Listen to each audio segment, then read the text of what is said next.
கோடைக்காலம் வந்தாலே ஒரு பயம் எல்லாருக்கும் இருக்கும். பாம்பு வீட்டுக்குள் வந்துடுமோ என்ற பயம். பலர் நினைப்பது பாம்புகள் கிராமங்களில் மட்டும்தான் வரும் என்று. ஆனா உண்மை அதைவிட பயங்கரமானது. இப்போது நகரங்களிலும் அடுக்குமாடி வீடுகளின் அருகிலும் கூட பாம்புகள் அதிகமாக காணப்படுகின்றன. பெரும்பாலான மக்கள் இது கிராமங்கள் அல்லது வயல்களில் மட்டுமே நடக்கும் என்று நினைக்கிறார்கள். உண்மை என்னவென்றால், கோடை காலத்தில் நகரங்களில் கூட பாம்புகள் வீட்டிற்குள் நுழைந்து விடுகின்றன. குறிப்பாக வீட்டிற்கு அருகில் ஏதேனும் காலியான நிலம், வடிகால் அல்லது தோட்டம் இருந்தால் பாம்பு நுழையும் ஆபத்து மேலும் அதிகரிக்கிறது.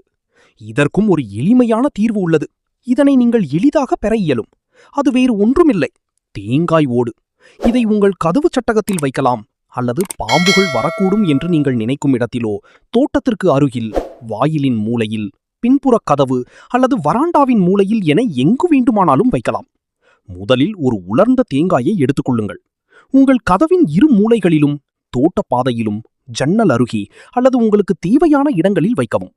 அவற்றின் வாசனை இருக்கும் வகையில் ஒவ்வொரு 7 முதல் 10 நாட்களுக்கு ஒருமுறை அவற்றை மாற்றிக்கொண்டே இருங்கள். இது உண்மையிலேயே வேலை செய்கிறதா? ஆம், இந்த தீர்வு பல தலைமுறைகளாக, குறிப்பாக கிராமங்கள் மற்றும் சிறு நகரங்களில் பயன்படுத்தப்பட்டு வருகிறது. அங்குள்ள மக்கள் எந்த ரசாயனங்கள் அல்லது பொருட்கள் இல்லாமல் தங்கள் வீடுகளை பாம்புகளிடமிருந்து பாதுகாக்கிறார்கள்.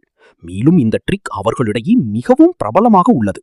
இப்போது நம் வீடுகளில் அதிகமான மரங்கள், செடிகள், தோட்டங்கள் மற்றும் திறந்தவெளி பகுதிகள் இருப்பதால் இந்த முறை பயனுள்ளதாக இருக்கும்.